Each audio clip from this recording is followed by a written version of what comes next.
from it, the fact that there are tough times out there and people are struggling. One woman, you may recognise her, decided to take matters into her own hands and begin a campaign of empowerment which aims to get people back to work. Before we have a chat with her, let's take a look. Well, come on, sit down, sit down. Take a weight off, as they say. Ray, Yeah? he's your son. Sorry? Your son. Raimondo is your son.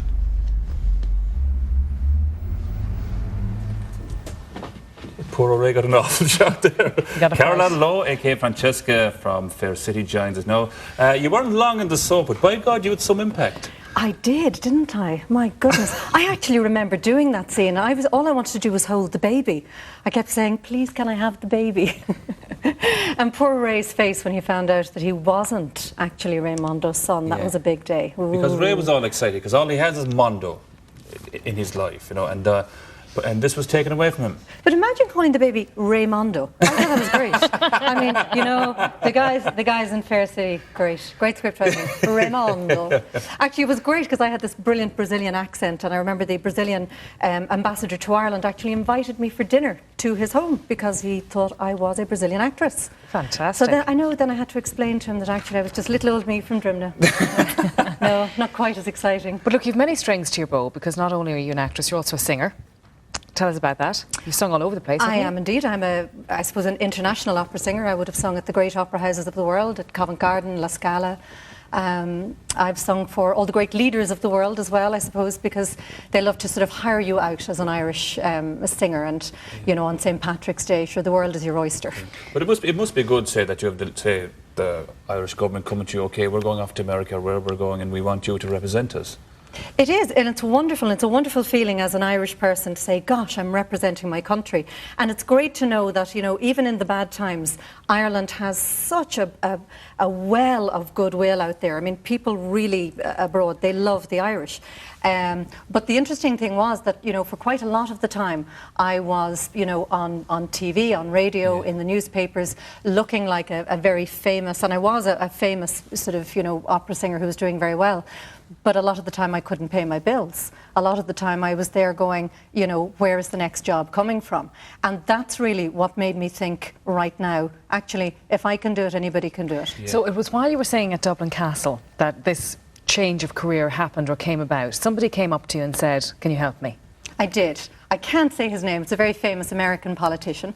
And he asked if I could help him to do what I did on stage. And I said, OK, he either wants to wear a frock, he wants to learn to sing. And he said, no. He said, I'll show you how to wear a frock. Hey, I've heard the stories. Try wearing these heels, forget about the frock.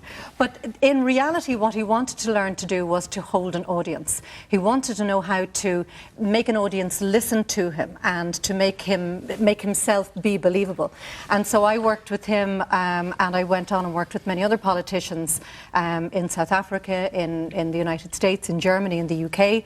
I work a lot with politicians in the UK, and of course, occasionally with Irish politicians. Only the good ones. So if somebody has absolutely no charisma and they don't have the message and they don't have the face and so on, are you saying that you can teach them how to be brilliant and how to captivate an audience? Everybody has charisma, and that's the amazing thing, is that everybody has something that is unique to them. And it really is about being true to yourself. It's about actually encapsulating who you are, what you're good at, and realizing the things that you're good at. Unfortunately, a lot of people in the current economy think that whatever they've been working at for the last 5 years or 10 years, that's who they are. And it's very interesting. If you ask people, you know, sort of tell me a little bit about yourself, they'll usually say, I am an accountant, I am a TV presenter, rather than I am Carolanne and I work at communications. So people tend to identify themselves very strongly by actually, you know, what they do. And that becomes a dangerous thing, because then when they lose their job, they lose their own sense of identity.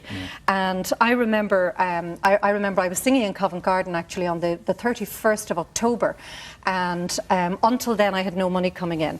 And quite often when I go around the country now and I say to people, you know, ask me this question, ask me what's my favourite cereal, and people go, well, we're here to learn about doing jobs. Why is she somebody that she needs medication? And I'd say, no, the reality is that my favourite cereal for years was the cheapest one. What could I afford to eat? So you have a persona that is bigger than you are, and then you have the reality. And how I overcame that was not just without, before I worked with the politicians, was that I discovered that I would get paid for singing, and I'd get paid maybe €1,000 for singing a concert. But then I discovered if I actually put the concerts on, well, then I actually made a lot more money because I made percentages on everything. Yeah. So I actually started running my own concerts, and then I discovered that actually I had a whole wealth of skills that weren't just about singing. Yeah. And that's where people are now. People have a whole wealth of skills. They need to look at their job-specific skills. They're the skills that people have had while they've been working for the last few years. And then they need to look at their transferable skills. Have they good interpersonal communications? Are they great on the telephone? Are they good with figures? Are they good with human resources? And I like what you say about unemployed people, that they're not unemployed. Their employment is selling themselves. Absolutely. Yeah. Absolutely. And that's the job they have to do. Yeah, because I'm sure before you guys were incredibly famous and incredibly skilled at what you do now, that there were other things that you did. And everybody else is the same, but because we live in the world of television, it's kind of expected for us to interact like that. Yeah. But for people who have a set job, they don't realise that they actually have lots more skills. I'm sure actually Bill Cullen, I saw he was here earlier, and I know that he'll tell you... Yeah, absolutely. I was hoping he'd be sitting beside me. He's very cute. Well, unfortunately, we to swap you for Bill, or fortunately for Claire, but I could stay here talking to you all day. Carolanne, it was a pleasure to have you in. Great, we might see you back in Fair City again Thank someday. you. Please tell the people to go on to www.bluemoon.ie. You'll get a whole range of things that you can do to actually get yourself back onto the work market today.